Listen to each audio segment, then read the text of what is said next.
Robuste et puissant, doté d'une longue et épaisse toison, d'un cœur et de poumons très développés, le yak est bâti pour survivre aux hautes altitudes du plateau du Tibet.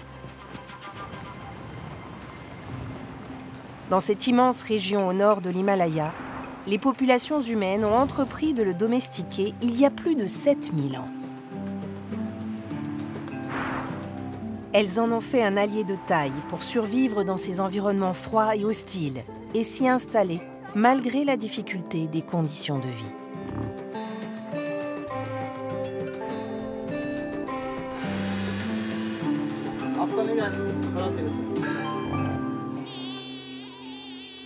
Il y a 18 millions d'années, vivait dans les forêts d'Eurasie un petit mammifère discret et solitaire. De l'Europe à l'actuel Pakistan, il aimait paître dans les clairières humides et les marais à l'orée des bois. L'animal ressemblait aux plus petites antilopes d'aujourd'hui. Cette mini-bête à cornes s'appelle Eutragus. Elle est l'ancêtre commun d'une famille aujourd'hui célèbre, les bovidés. Les populations de cette mystérieuse créature évoluèrent au fil du temps pour s'adapter aux différents milieux naturels du monde. Elles donnèrent naissance, il y a 5 à 10 millions d'années, à une vingtaine d'espèces, dont le puissant auroch. L'homme en choisit certaines pour les domestiquer et lie alors son destin à cette incroyable famille animale. C'est ainsi que zébu, yak, buffle d'eau et bœuf virent le jour.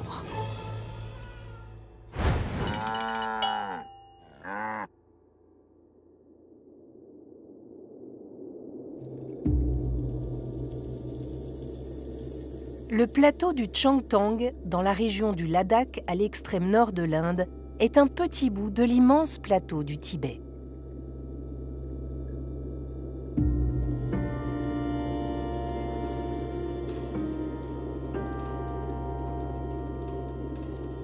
C'est là que vivent les Changpa, un des rares peuples d'éleveurs de yaks toujours nomades, qui se déplacent encore de village en village au gré des saisons. Karnak, à 4600 mètres d'altitude, est l'un des 6 points d'étape de leur périple immuable.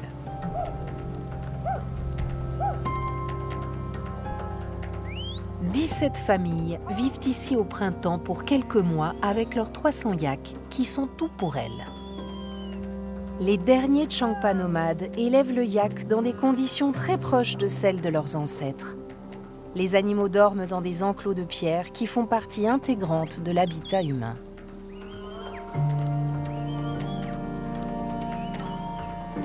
Tsomo et sa famille séjournent ici dans une petite maison traditionnelle. On aurait beaucoup de mal à survivre sans les yaks. Ils nous fournissent tout. Leur élevage n'entraîne aucune dépense, alors que pour élever des moutons ou des chèvres, il nous faut des bergers pour les emmener tous les jours au pâturage. Avec les yaks femelles, pas besoin de berger. Elles vont au pâturage tôt le matin et elles reviennent à la maison toutes seules le soir. Il est difficile de penser sans le yak. Sans lui, on n'aurait ni lait, ni beurre, ni fromage, ni fumier pour se chauffer ou faire la cuisine.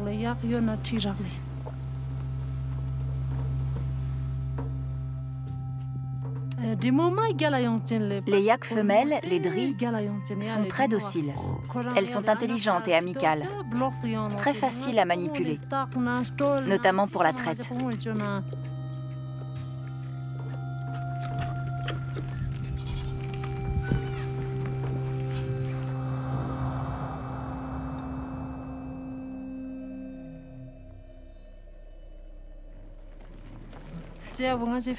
Quand les yaks sont partis paître le matin, on ramasse les bousses dans l'enclos. On les collecte aussi dans la montagne et les pâturages. Ensuite, on les met sur le toit de notre maison pour qu'elles sèchent.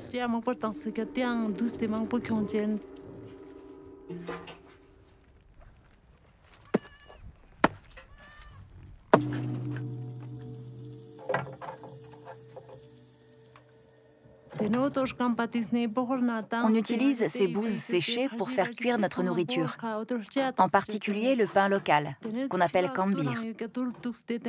On stocke aussi une partie de ces bouses sèches pour l'hiver.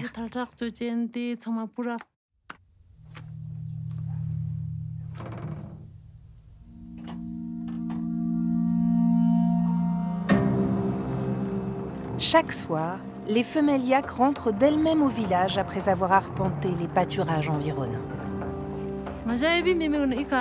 Il y a des centaines d'années, quand nos ancêtres ont vu l'abondance d'eau et de pâturage dans ces vallées, ils y ont construit ce village et s'y sont installés avec leur bétail.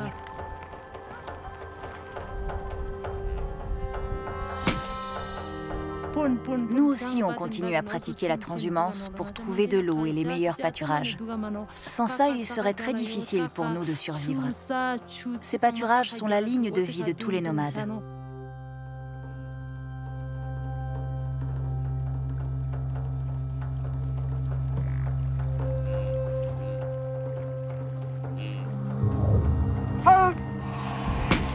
Au printemps, anticipant les premières chaleurs, avant qu'ils ne perdent leur épaisse toison de laine, les yaks mâles sont reconduits au village et accueillis par la communauté.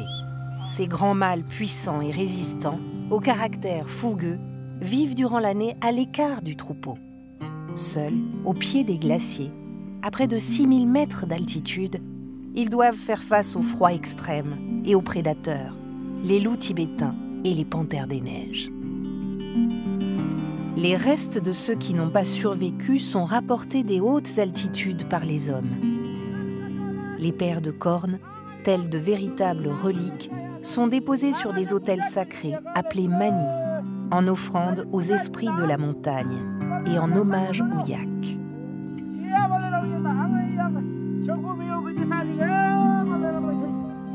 La figure tutélaire du yak est sans cesse placée au centre du village et de la vie des hommes, jusque dans leurs croyances.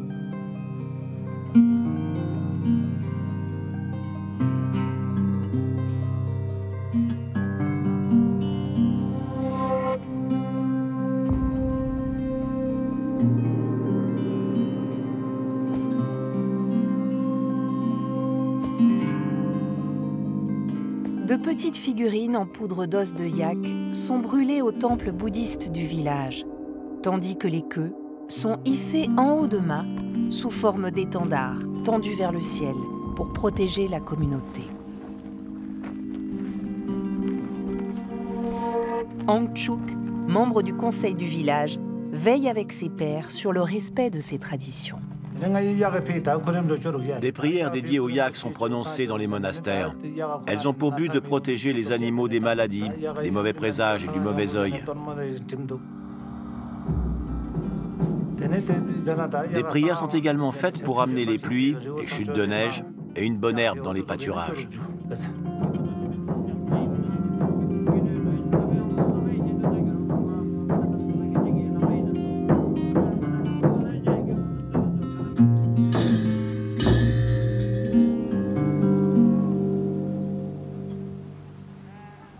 Comme tous les Changpa, Tsomo s'apprête à récolter les fameuses fibres laineuses, aux qualités exceptionnelles que les yaks perdent naturellement à cette période de l'année.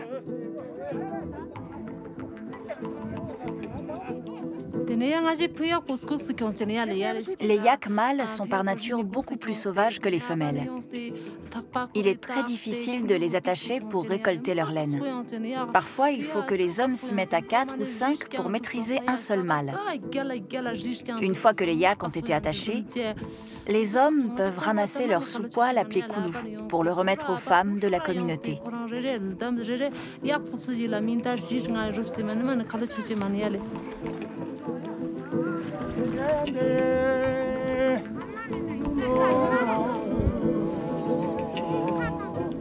À l'image de Tsomo, hommes et femmes murmurent et fredonnent à l'oreille des énormes yaks pour les apaiser.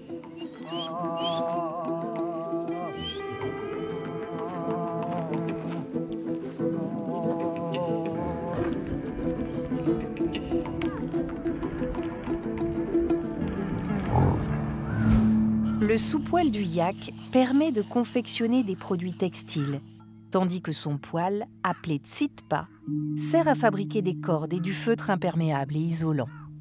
Des matériaux qui font partie intégrante du quotidien des Changpa. Les femmes du village filent cette laine pour fabriquer des robes traditionnelles, des tapis et des couvertures.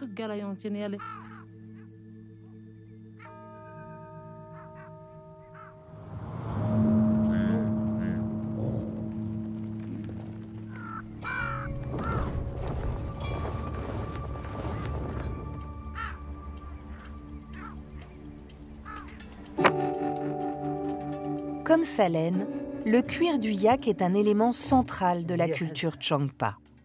Il sert à confectionner des vêtements et chaussures traditionnelles et parfois même des portes d'enclos ou des rapiessages de toiture.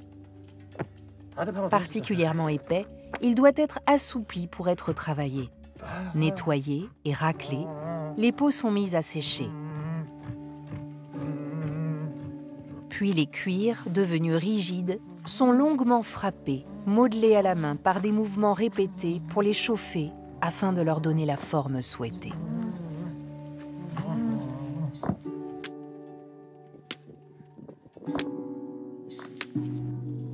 Quelques centaines de moutons et 2000 chèvres cachemire, aussi rustiques que les yaks, complètent le cheptel des Changpa et leur fournissent également des peaux et de la laine de grande qualité. Chèvres et moutons rentrent chaque soir des pâturages pour passer la nuit auprès des hommes, sous la surveillance du berger de l'Himalaya. Ce bétail s'est jusqu'ici adapté aux évolutions du climat et du mode de vie des Changpa.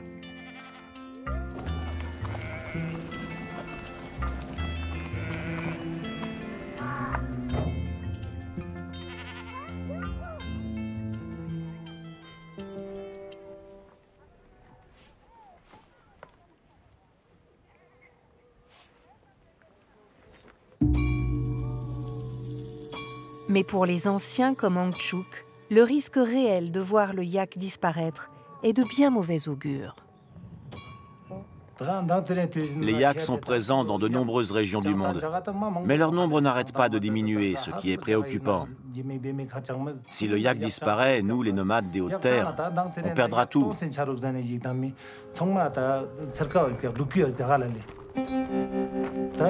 Comment est-ce qu'on fabriquera nos vêtements spéciaux, nos tentes, nos tapis? À l'avenir, on risque de regretter beaucoup de choses. Alors avant que ça n'arrive, je lance un message à tous les autres éleveurs. Apprenez à vos enfants à ne pas abandonner les yaks et à les protéger pour maintenir notre tradition et notre culture ancestrale. Je ne veux pas qu'un jour les futures générations ne sachent plus rien de cet animal, de son koulou, de son tsukdan et de son goncha, et ne connaissent plus tous les produits qu'on peut en tirer.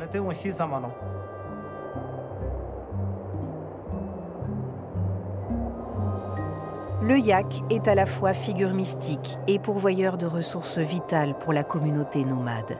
Et sa laine, un élément essentiel à la survie des Changpa, dans ces conditions de vie rudes et austères. Avec sa laine longue et épaisse qui le protège du froid comme une lourde cape, le yak attire l'attention des populations anciennes du plateau du Tibet. Ils entreprennent alors de l'apprivoiser, puis de le domestiquer, et adoptent ainsi un compagnon fournisseur de matière, mais aussi taillé pour affronter la montagne à leur côté. Grâce à ses formidables capacités de marcheurs et de porteurs, ils explorent ensemble de nouveaux territoires d'altitude.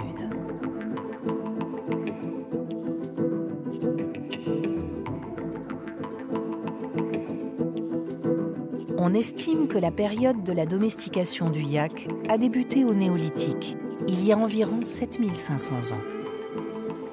Et c'est dans les gorges étroites de la haute vallée de l'Indus que sont aujourd'hui visibles les plus anciennes gravures connues, évoquant l'interaction entre nos deux espèces.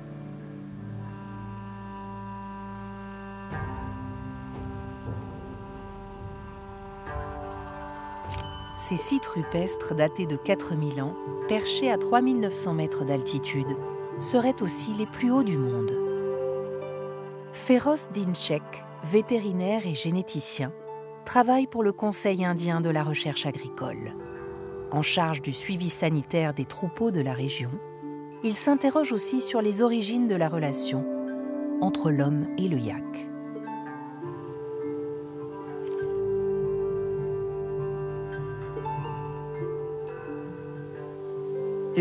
Ici, on a un très beau pétroglyphe représentant 3 yaks.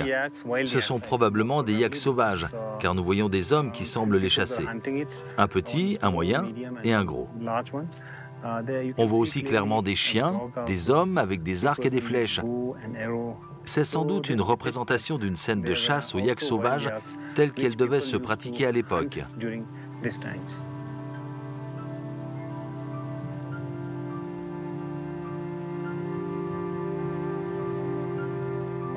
Ça, c'est la queue du yak avec un homme derrière lui. Ici, on voit la queue de l'animal, ses 4 pattes, et là, un homme monté sur son dos. Et ça, c'est la tête du yak, avec ses cornes très proéminentes. Et devant, on a 2 hommes qui semblent conduire l'animal. C'est une très belle représentation.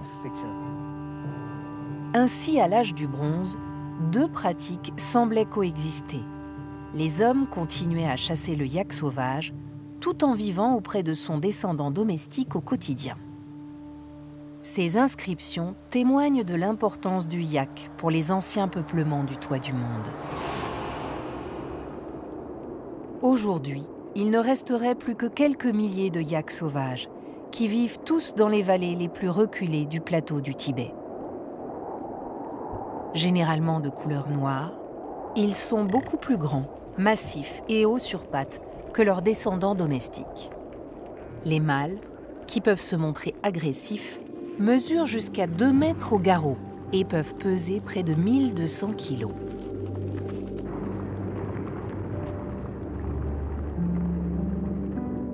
Resté proche de son ancêtre le yak sauvage, le yak domestiqué vit toujours dans le même espace géographique et il est encore souvent soumis à la sélection naturelle.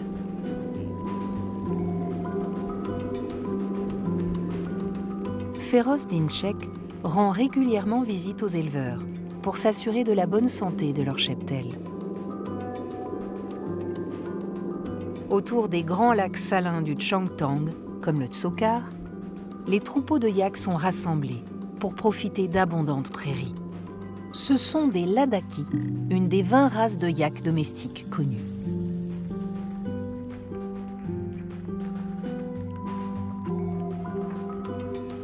Le yak est lié au Ladakh depuis des milliers d'années. L'ancêtre du yak domestique est le yak sauvage, dont le nom latin est Bos mutus. C'est cette espèce que les humains ont apprivoisée pour donner le yak domestique qu'on trouve aujourd'hui, Bos gruniens.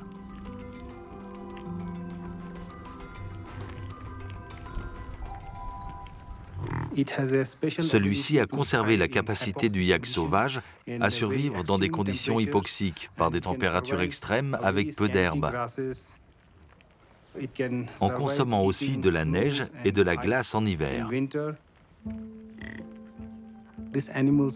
Ces animaux ont 2 couches de poils, une sous-couche qu'on appelle koulou et une couche extérieure appelée poil de jarre.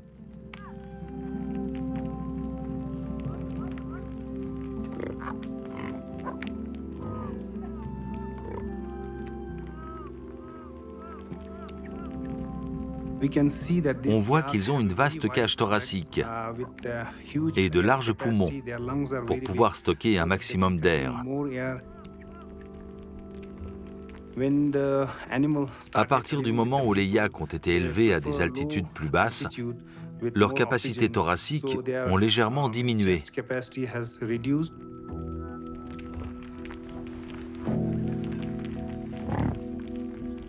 Les chercheurs ont découvert que ces animaux possédaient des gènes spéciaux, notamment le gène mélatonial, qui augmente leur capacité à fixer l'oxygène, ce qui leur permet de s'adapter aux conditions froides, arides et hypoxiques de l'Himalaya et du plateau tibétain.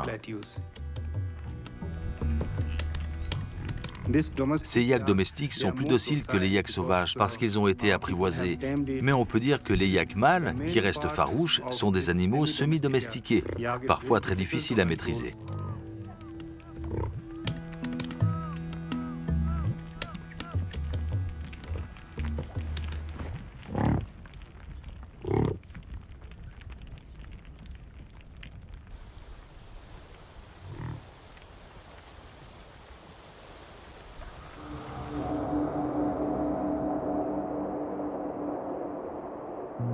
Au cours des millénaires qui suivent sa domestication, le yak accompagne les hommes dans leur migration.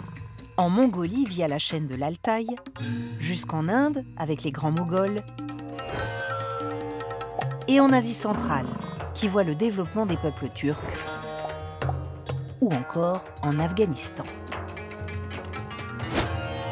Pour les matières qu'il prodigue, mais aussi grâce à ses qualités de marcheur, le yak rayonne dans toute l'Asie intérieure d'altitude via de mythiques routes commerciales.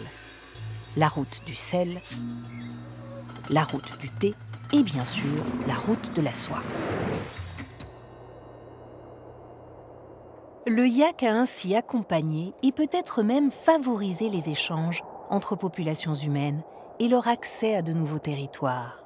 Mais au XXe siècle, la mécanisation l'a poussé hors du transport commercial, sonnant le glas des caravanes. Ce franchisseur de col et infatigable porteur a aujourd'hui été remplacé par les camions. Et les peuples d'éleveurs de yaks sont devenus rares.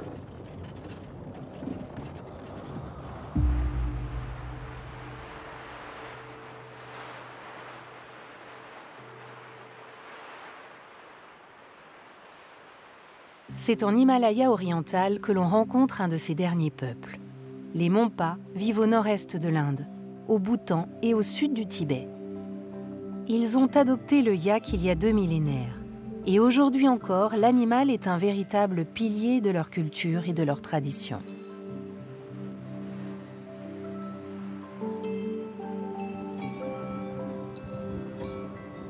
Les Monpas célèbrent le yak à travers un spectacle qui perpétue sa symbolique.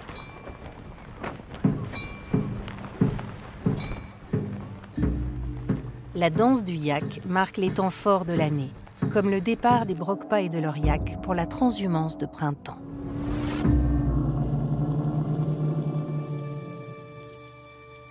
Je m'appelle Nilma Tsering. Je viens de Loubrang et je suis Brokpa, c'est-à-dire éleveur de yak. Ceux qui n'ont pas de yak ne sont pas des Brokpas.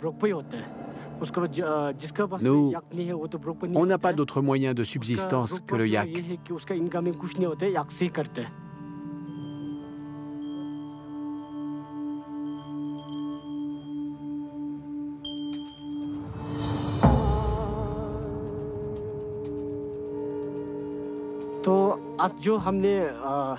La danse du yak vient du cœur.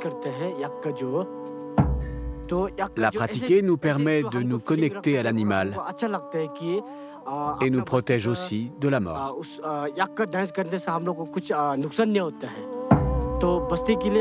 C'est bien pour le développement du village et de la communauté. C'est aussi pour ça que j'aime danser, parce que j'aime notre culture.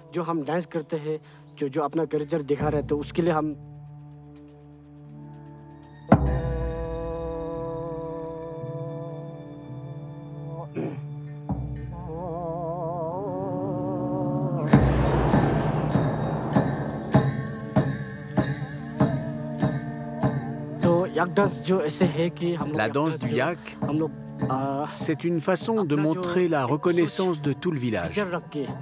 Cette danse est comme une offrande de prière à Dieu.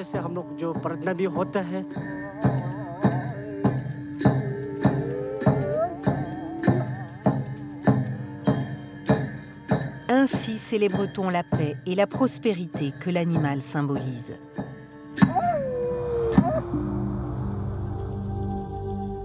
L'inviter à danser parmi les hommes est censé apporter cette bénédiction à la société tout entière et au grand voyage qui s'annonce pour les Brokpa et pour leurs yaks.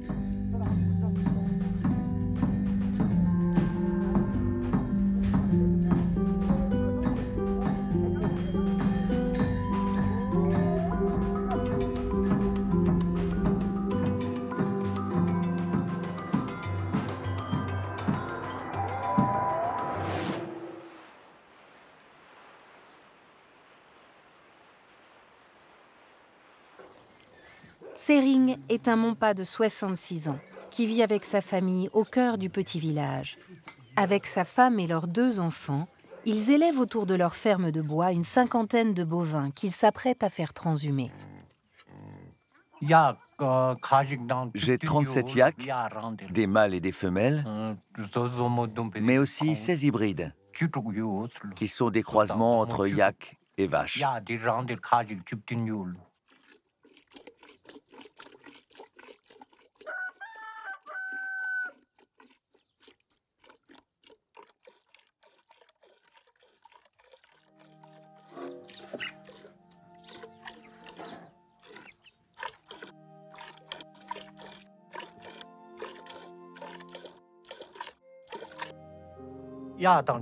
Les yaks sont une véritable corne d'abondance.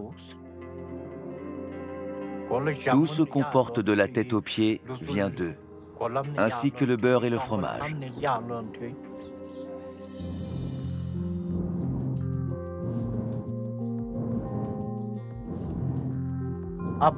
On est très reconnaissant envers nos parents, mais les yaks nous nourrissent mieux qu'eux. À quelques heures du départ, et comme chaque jour de l'année, Tsering et sa femme confectionnent à partir du lait de yak les produits qui garnissent l'essentiel de la table Monpa.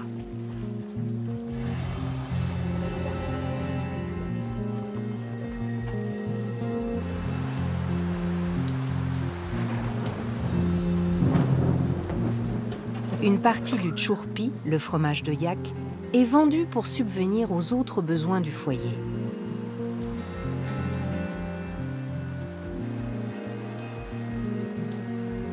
À partir de la crème, on obtient le très prisé beurre de yak, qui permet de se réchauffer avec un thé au beurre.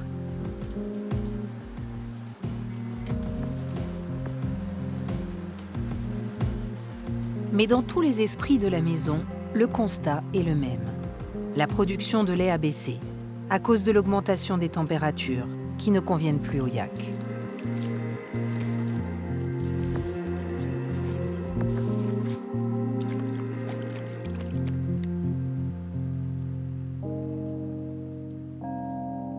En cette journée du mois de mai, comme chaque année, la famille de Tsering est prête pour la transhumance de printemps.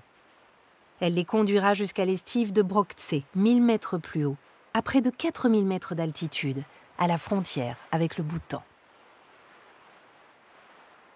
Le matin du départ, les yaks qui ont senti que le moment était venu prennent des forces en se rassasiant de céréales trempées.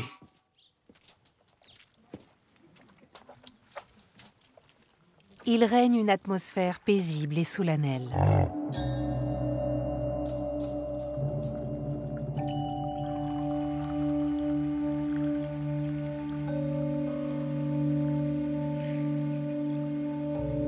La femme de Tsering se prosterne en vénération du Bouddha et de son enseignement, le Dharma.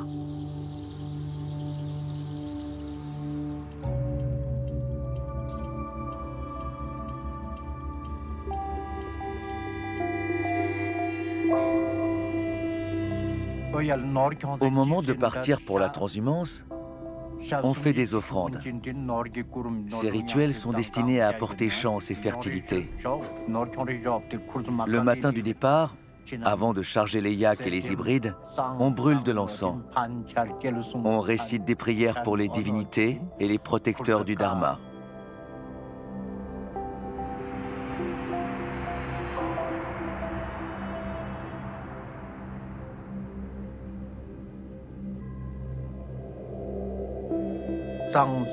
Il faut prier toutes les divinités et les protecteurs du Dharma parce qu'ils assurent le bien-être du bétail et des humains. Comme ça, nous sommes tous protégés contre les maux et les blessures tout au long du trajet. Les prières permettent aussi aux vœux d'être exaucés.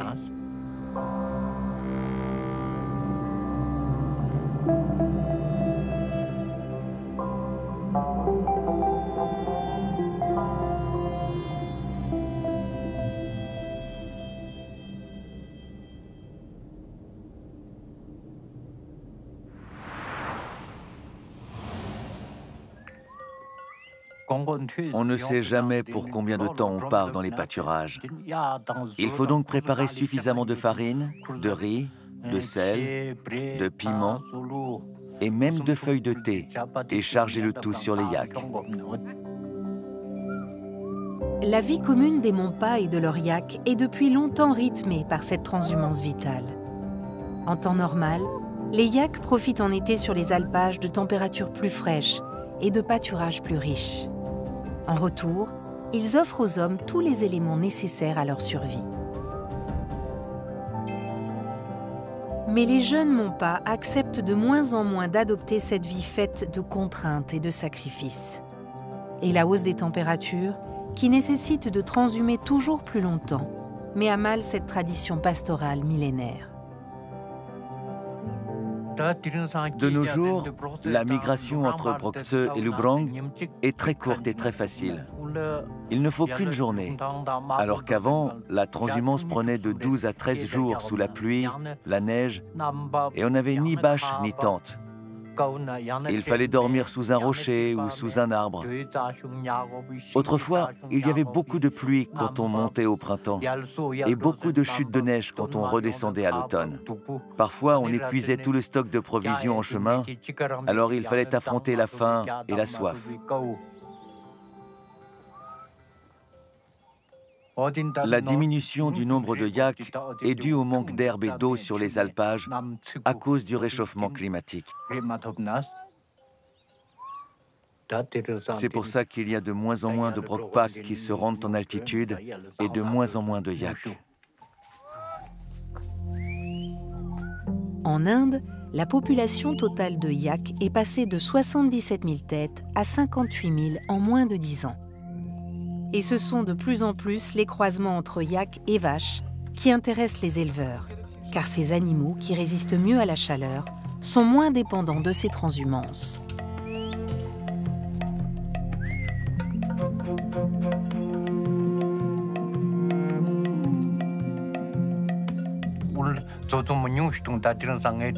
Avant, il y avait moins d'hybrides, mais aujourd'hui, il y a de plus en plus de croisements parce que les hybrides rapportent plus d'argent que les yaks.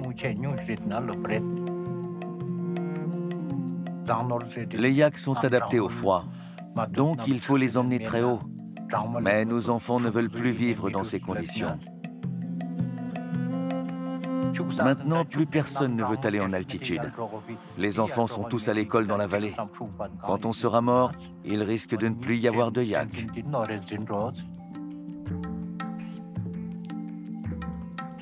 Mais j'espère quand même que nos enfants continueront à s'en occuper quand ils auront fini leurs études. Tenzin, le fils de Tsering, est venu pour l'occasion prêter main forte à son père, un moment qu'il attend toujours avec impatience.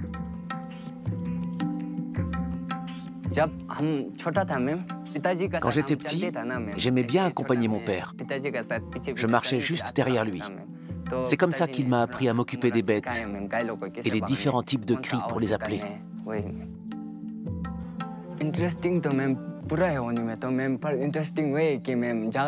Tout est intéressant.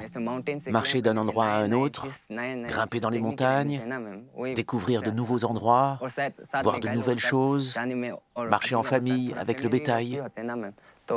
C'est ce que j'aime dans ce périple.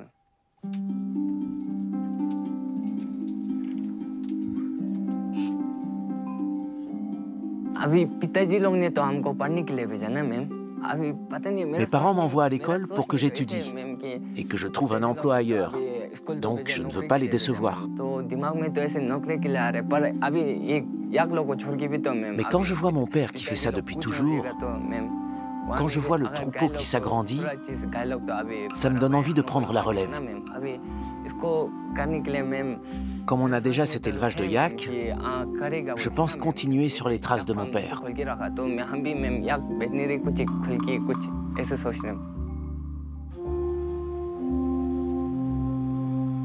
La survie des yaks dans ces montagnes tient désormais à l'abnégation de ces dernières familles de Brokpas à l'élever coûte que coûte, comme s'il s'agissait de leur propre survie.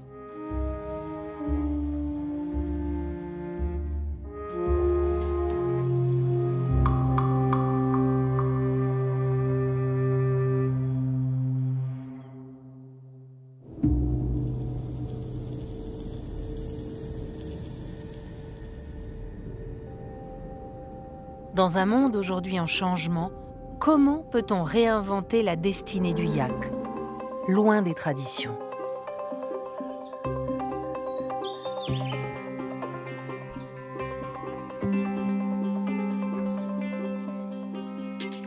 Le gouvernement indien a créé en Arunachal le Centre national de recherche sur le yak. Mir Sarkar, son très investi directeur, connaît parfaitement les raisons du déclin du bovidé et entend bien proposer des solutions pour sauvegarder le yak en Inde. La première cause de ce déclin, c'est le système de la transhumance et les difficultés géographiques et climatiques rencontrées par les éleveurs. Donc, qu'est-ce qu'on fait pour résoudre ce problème? Dans notre ferme, on élève des yaks de façon sédentaire. Ça veut dire qu'on laisse nos yaks toute l'année au même endroit, sans faire de transhumance.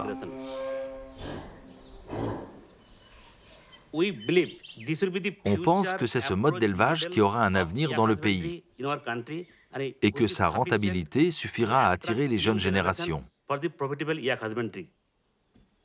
On pense que ça diminuera les contraintes de l'élevage actuel dont les jeunes ne veulent plus.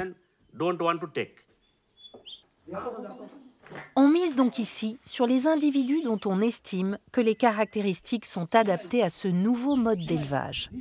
On sélectionne notamment parmi les populations de yak locales les mâles qui font preuve de résistance à la chaleur et dont la descendance aura de bonnes chances de supporter des étés sans migration en altitude. Leur lignée sera suivie sur plusieurs générations pour confirmer les espoirs placés en elle.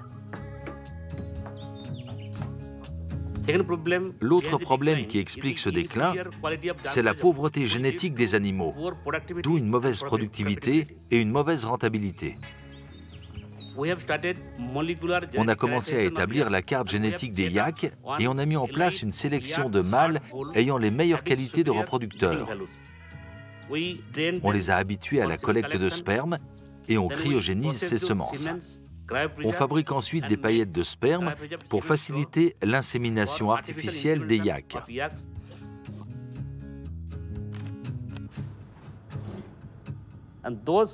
On utilise ces paillettes cryogénisées dans notre ferme. On les distribue aussi dans d'autres régions du pays où on élève des yaks. On espère que cela réglera les problèmes de consanguinité que les éleveurs actuels gèrent mal, parce qu'ils utilisent les mêmes mâles d'année en année pour inséminer les mêmes femelles.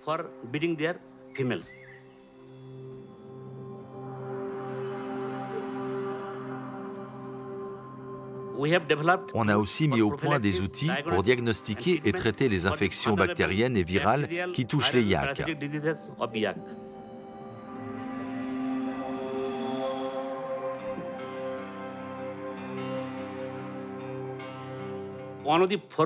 Une autre grande raison qui explique le déclin de la population de yaks, c'est le faible retour économique pour les éleveurs.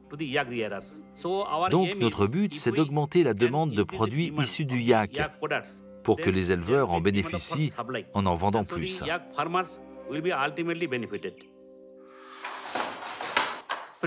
Par exemple, le yak produit deux types de laine, une laine extérieure rugueuse et une laine intérieure très fine. Or, la laine extérieure rugueuse est souvent jetée. Donc, on a mis au point des techniques pour utiliser cette laine rugueuse en la mélangeant avec du jute ou de la laine de mouton.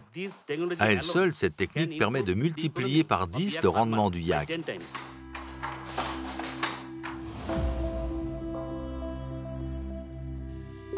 Les peuples d'éleveurs ont depuis toujours sélectionné des caractéristiques particulières chez les yaks, engendrant l'apparition de différentes races. Mais dans un monde en changement, la tentation nouvelle d'uniformiser l'animal comporte un risque, celui de voir disparaître leurs qualités uniques, façonnées par des millénaires de lente et profonde adaptation.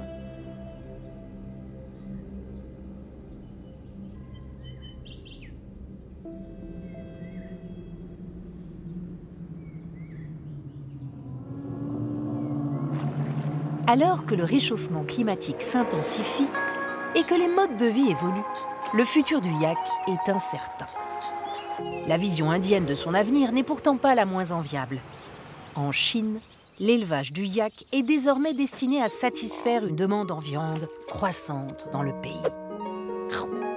Ainsi, sur son continent d'origine, le yak à la dérive perd inexorablement de son aura sacrée et de son lien avec notre espèce. C'est en Suisse, là où on ne l'attendait pas, que le yak semble trouver de nouveaux adeptes plus respectueux de ce qu'il incarne. Longtemps cantonné à son aire d'origine asiatique, le yak tente sa chance sur de nouvelles terres froides ou d'altitude en Amérique du Nord ou en Europe.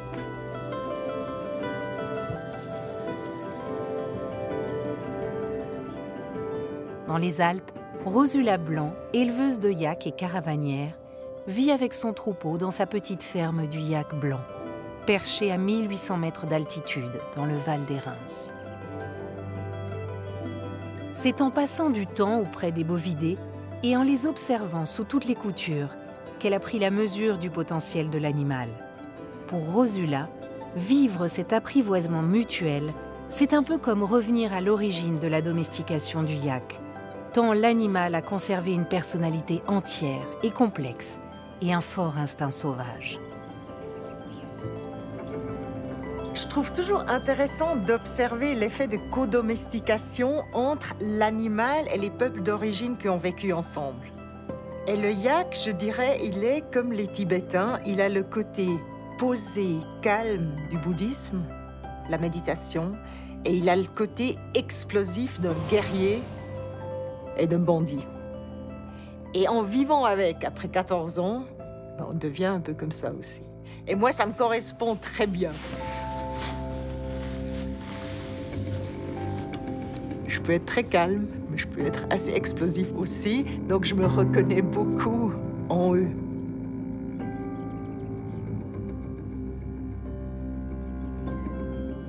Pendant longtemps, les rares yaks hors de leur terre d'origine étaient dans des eaux, bien loin des altitudes ou de la fraîcheur qui leur sont nécessaires.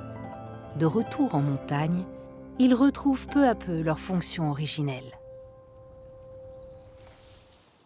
Ce qui est intéressant avec le yak pour nous en Suisse, c'est qu'il occupe les pentes raides et les alpages où nos vaches locales ne vont plus parce qu'on les a développées, on les a poussées, elles sont plus grandes, plus lourdes pour avoir plus de rendement. Et donc, tout à coup, elles sont trop lourdes pour aller dans les pentes raides où elles broutaient autrefois. Et on n'a plus de race locale qui peut exploiter ces endroits.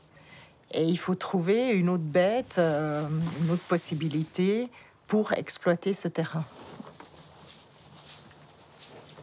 C'est un animal aussi qui n'a pas besoin de beaucoup de soins, qui est très rustique, très facile à tenir, dans une stabulation libre à l'extérieur, donc qui peut être intéressant aussi pour des paysans à mi-temps qui font ça à côté, qui des fois c'est des gens qui ont repris une petite ferme de leurs parents et qui veulent la garder tout en faisant encore autre chose. Kubilai, c'est mon premier yak. Tout a commencé avec Kubilai, que j'avais eu une petite annonce. Et on m'avait dit que c'est un animal sauvage, qu'il ne fallait pas le prendre, qu'il était dangereux. Mais j'ai eu, dès le début, un rapport très spécial. Quelque part, c'est lui qui a amené les yaks ici.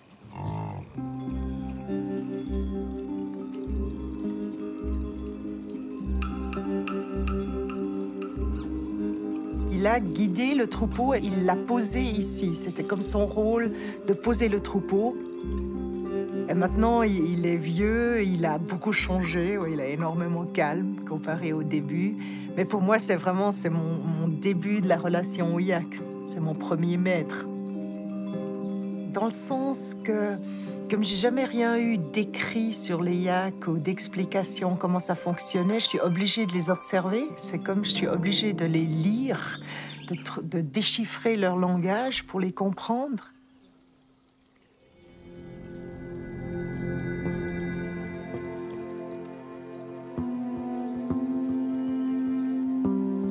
Quand il y a eu des problèmes physiques avec les yaks, on s'est rendu compte que souvent on ne sait pas ici comment on peut les soigner. Et c'est là où j'ai commencé avec le toucher de voir si je pouvais les aider. Et je me suis rendu compte que c'était une manière de communication pour les animaux. Pour une fois, je leur demande pas un déplacement ou de faire quelque chose. On est juste en train de sentir. Ils peuvent répondre, ils peuvent dire s'ils aiment ou ils n'aiment pas.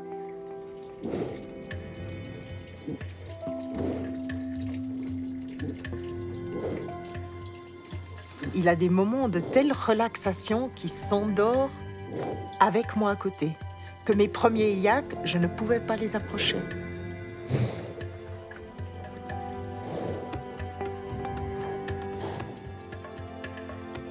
Mais je force jamais, je les laisse faire.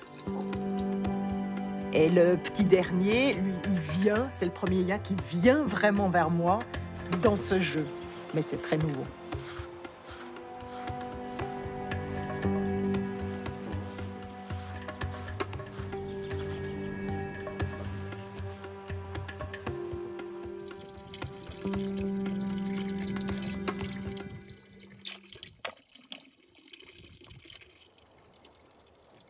À 5000 mètres d'altitude dans l'Himalaya, comme à 2000 mètres en Suisse, c'est dans la marche que la relation entre l'homme ou la femme et le yak s'exprime pleinement.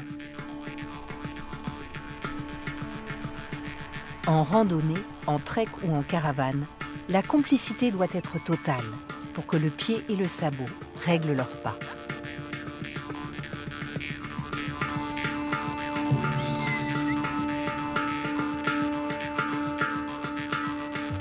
Les déplacements avec les yaks, c'est peut-être des moments les plus forts qu'on vit en troupeau.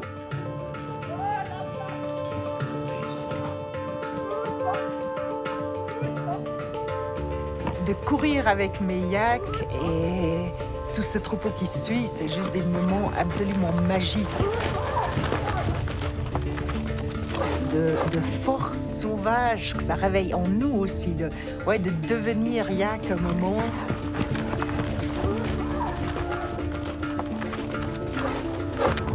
C'est lumineux pour moi, c'est magnifique, c'est un partage, c'est une appartenance, d'être dans toute notre énergie sauvage qu'on porte, mais qu'on utilise tellement rarement dans notre société.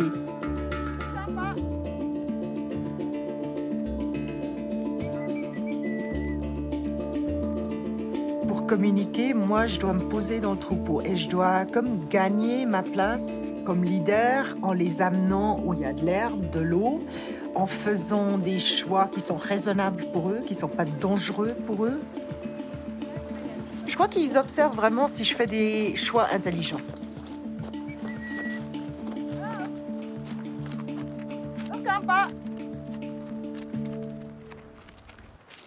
C'est devenu un partenariat où eux, ils peuvent apporter leur savoir.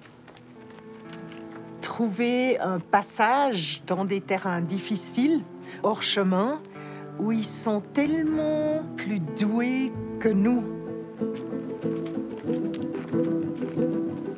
Des fois, leur perception du territoire, que je ne comprends pas toujours, mais je suis convaincue que c'est toujours une décision juste ou fondée d'après leur sens, d'après leur compréhension.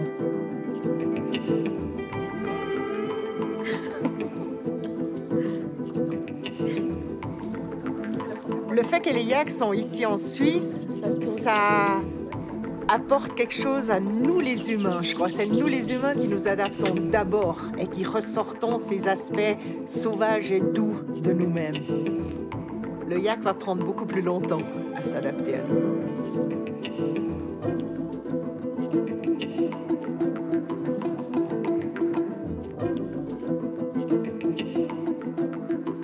Sur le plateau du Tibet d'où il vient, sur tout l'arc himalayen qu'il a conquis à nos côtés, et dans l'ailleurs où il tente de nous accompagner, le yak demeure pour les sociétés humaines un allié de taille. Mais à l'heure des bouleversements climatiques et sociaux, le yak doit à nouveau faire preuve de résistance et d'adaptation pour survivre.